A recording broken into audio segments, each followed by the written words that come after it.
I think that's a conversation we got to have in the chat. I can't wait to see that. So now we got to talk about my boy Jimmy. So where would Jimmy Butler rank if he wins Finals MVP? Right now, it's not looking like he will because he hasn't really played well in those first two games. Right now, if I was to vote, I would give it to Bam Adebayo, simply because he's played well in both games, and like I said, he's the only consistent player. It's only been two games, but he's the only consistent player right now, as far as we can see. So, where would Jimmy rank if he wins Finals MVP? I think I had this already. I asked this question in the chat before that if he wins Finals MVP, would he be considered a superstar? And I said yes. And I, I pretty much I still say yes. Simply because of this Finals run that we've made. He made the Finals run before, and in 2020, people said that was the bubble. Okay, cool. I feel you with that. And then right after that, it was a short off season, 2 months. COVID happened, injuries. We got swept. I'm not going to say we would have won that series, but we got swept. So that's not good at all.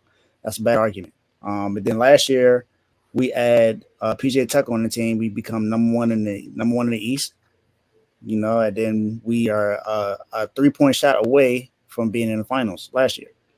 This year we are a play-in team. We are first number 7. We were number 7 seed in the play, and then we lost to Atlanta by double digits, and then went and played Boston. Then went and played Chicago. We were down by 5 with like 5 minutes to go in the fourth, and came back and won that game.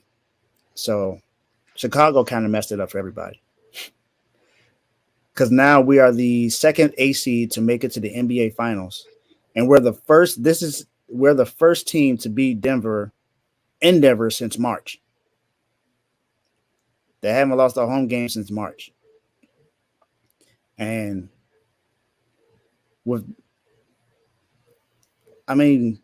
he hasn't played like Jimmy. I think he would have to ball out for me. If he plays better to get these next 3 games, not next 3 games, but next 3 wins. If he plays well and he's the best player, and he plays like Jimmy did in that first series against the Bucks, then I would say he has to be a superstar. Now, I understand he doesn't do those things in the regular season.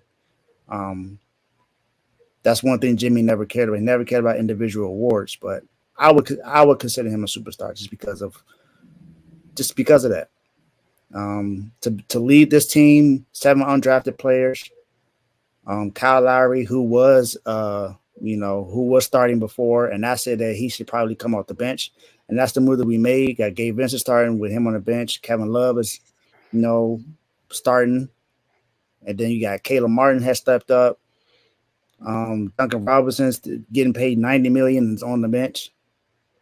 Tyler Hero is out with a broken hand. Victor Oladipo is out with another torn ACL.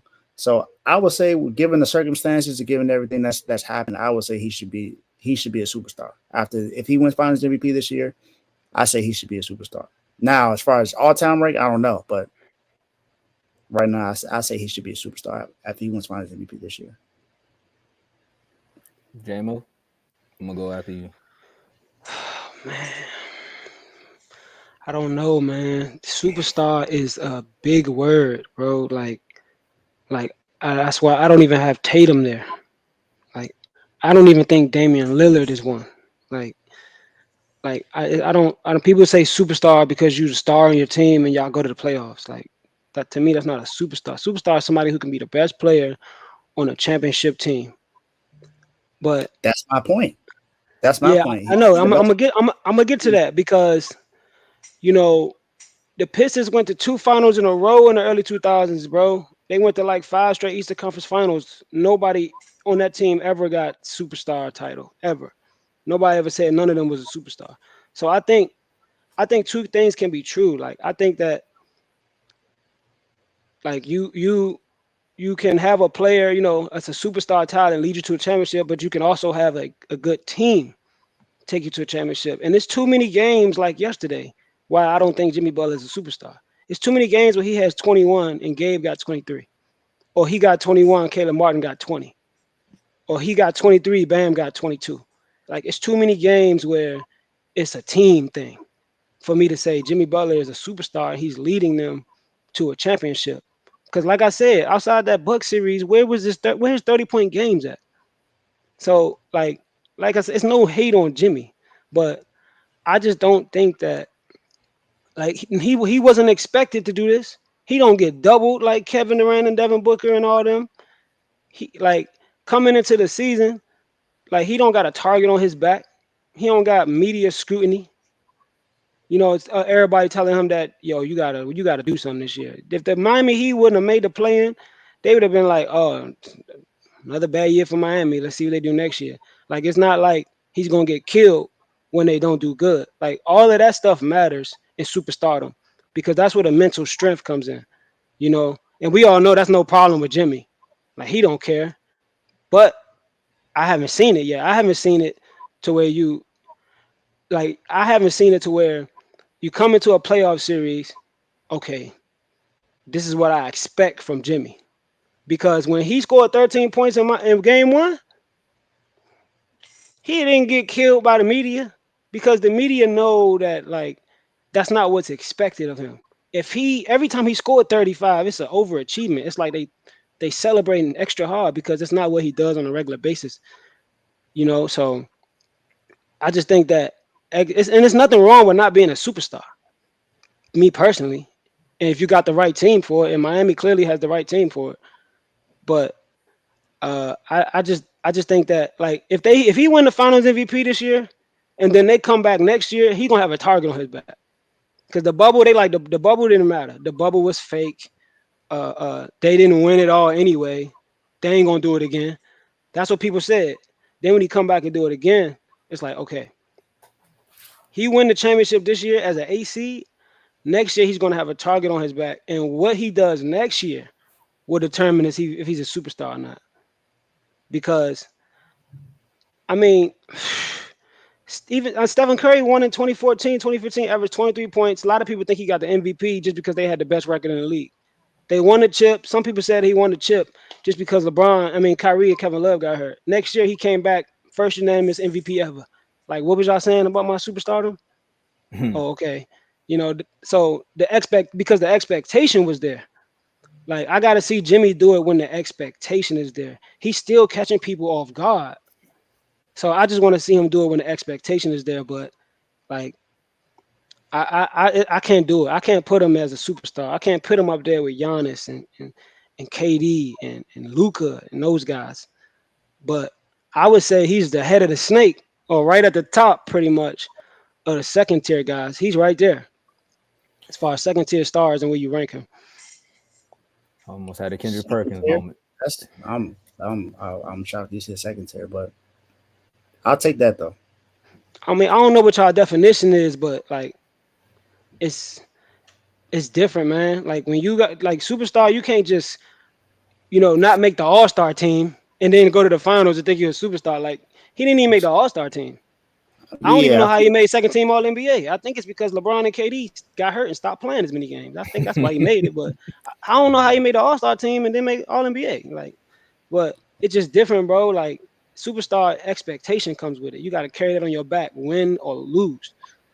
And we know that's no problem with Jimmy. I think Jimmy is mentally tougher than any. He's right up there with the best in the league as far as mental toughness. But the expectation got to be there from start to finish, not just when you get to the finals and then all right, let's see Jimmy. So I feel you. I feel you on that one. Go ahead, Tomo. I'll say, Jamie, I'm glad you brought up one name because this is the one player I was gonna say Jimmy can replace if he wins Final MVP, and that's Dame Lillard. Because again, there's another player who is in that superstar caliber or that realm, but most people are like, everything you said just now, J-Mo, that's what everyone says about Dame. They're like, well, if he's a superstar, then why can't he get his team to either the second or third round of the playoffs? How come his team can never really make the playoffs? Most conversations about Dame now at this point, if you're not like a diehard fan of his, is he need to leave. They don't even talk about his game no more. They're just like, you just need to leave. But when you talk about Jimmy Butler, it's more so you're talking about his grit, his attitude, his mentality towards the game. And if he wins Finals MVP, I think we need to like restructure that narrative of who we're talking about, who's dogs in this league. Because Dame can make some big shots. I'm not saying he's not a dog, but it's also like when it's time for your team to win those games or get your team over the hump, Dame, can you do that? Because if you look at Dame's rosters compared to the rosters that Jimmy's been with, success levels is like, come on now. And Dame made the All NBA 75. So if Jimmy wins this Finals MVP, to me, I would say swap him out because most people, that's an argument. I think it was Dame and Clay, who everyone was like, why are they on the list? How did they make it? Who voted for them? Well, Clay wasn't on this, so no, Clay didn't make it. Okay, Clay got snubbed. He was upset, right? Yeah, they were saying why Anthony Davis make it. That's what they were saying. Okay. AD and Dame. You see what I'm saying? It's a lot of names on that list where you just looking at players like a Jimmy Butler, where it's like, bro, look at what he did now. I mean, most people say the bubble is fake and they don't want to give the bubble its credit, but they still got to the finals. Then if you think about what you said about Steph, they literally started this season. I would say it was more so with Spo. I knew he would know. I know. Oh, man. But with Spo, they came back and said, oh, you thought we couldn't do it again? So shout out to Chicago. Because after the Heat lost to the Hawks in that first play-in game, they was like, here we go. The Heat just doing Heat things. Dave, you was with us. You was like, come on, man. We got to do better. Yeah, I was. Pat Riley, you got to wake up. They beat the Bulls, and then they was like, we're going to prove Dave wrong. We beat the Bucks. We're going to beat the Knicks. We're going to beat the Celtics. They did everything for you. This run really was for you, Dave. If you think about it. I only picked us to lose against the Bucks. Every other series I picked us to win. Yeah, I'm not going to lie, Dave. I've never seen nobody kill their team as much as you while y'all still have a chance. Like, I've never seen it. Man, look, I'm sorry. We look terrible, man. Y'all can't say we didn't. We look terrible. Yeah. Throughout the season, it was so up and down. There was so much stuff going on. I said, bro, I don't see how it's going to happen. But and this is another thing I got to say. People killed me when I talked about the Heat culture. This is what I meant by Heat culture. Mm-hmm. This is exactly what I meant. So y'all keep talking about Heat culture ain't nothing. It ain't nothing. But this is a successful culture because they got an 8 seed to the NBA Finals. So I don't want to hear anyone else say anything about Heat culture. So because this is the epitome of Heat culture, to be able to come in as a huge underdog, only 11% chance to win the finals. We only had a 3% chance to make it here. Mm-hmm. So, you know, we doing whatever we can. And yes, I was a doubter. I was a huge doubter on my team. I mean, look at what we did. Look at what we did. We didn't make any moves except for getting Kevin Love in the buyout and getting Cody Zeller. Yeah. It's a marathon. You tell me what you tell me if they go somewhere like even Golden State, is that a big move for them? No. If they go to Boston, is that a big move? No. It just made like a big move for us because we didn't have nothing. We traded away Dwayne Dedman for cash. we didn't even get another player for that. Trade him for a washing machine. Yeah, and then Pat fell asleep at the trade deadline where we could have traded away Kyle Lowry. I was pissed. I could have traded him for some NyQuil. My man can go back to sleep. Trade him for some bacon so he can stay up. Man. Yeah, I'm glad we got here. And they, like I said, they proved me. I switched everything after game 3 of the first round. That's why I was like, all right, we're gonna win this. And we're doing everything since. Yeah. The comments is going up, man. Yeah. Somebody told Baby Scram. That's funny. Nah, man, Baby stay, man. You defending my take on Dame. You got Kevin talking about some Dame consistently drop buckets. Okay, you consistently drop buckets, but when it's playoff time, we need to get past the first round. Yeah, I mean, that's the thing though, Tomo. Like, he got to Western Conference Finals before. He be dropping buckets, they be losing. Like, and it's not like he always drop buckets. Like, it's not like, you know, every game he dropped 30 and like every time he lost he averaged 50 and nothing like that. But like, he does underperform, you know, in big games sometimes.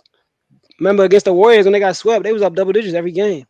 Yep, and lost when they went to the conference finals, and KD wasn't there. So, and you got the infamous clip. I ain't come here to play around. I told y'all when I got here, and then he went home after that. Exactly. But I just think that like I don't think Dame is good enough to be the best player on a championship team. Like I just That's don't. what a lot of people said about Jimmy. Yeah, but this is like a I don't know, man. I still wouldn't choose Jimmy like if I'm starting my team, but this is a rare this is a rare case like with this team. Like Yeah. Jimmy couldn't just go to any team and now and all of a sudden they're a contender. Like this is a rare case right here. This is a match made in heaven, but they still haven't won it. Like No, winning it is like he wasn't getting talked about like this when they made it because they lost. He got to win it. You know what I mean? Winning it is everything. that's what So I'm talking about. He got to win yeah, it. man. So Mhm. like I just don't like being it's being the best player on a championship team. It's not many guys that you can like definitively just say off the top of your head, oh yeah, he had the right team. He could definitely win a chip if he was the best player. Like I'm questioning Devin Booker. Like you know what I mean? I don't know if Devin. I mean I don't know if he's his best yet. He still could get better. He's still like I don't know young, but man, Yeah, nah, I don't know. Spirits is definitely filled with a bunch of players. You got Dame, Bill, Devin Booker probably there. I would say Anthony Davis. I'm not gonna name a lot of them, but when I think of like I don't know Spirit Airlines, they're definitely like pilots of that. That's true. That's true. And now we got to talk about.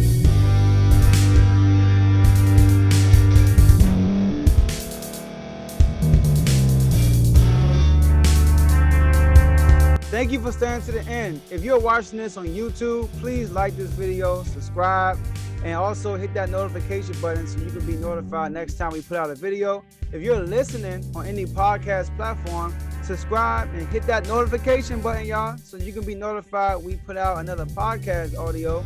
And last but not least, hit that share button, no matter what you're listening to or watching it. Hit that share button and send it to somebody that you know that would love to watch this episode you just listened to. So once again, thank you for staying to the end, and we'll see y'all in the next episode.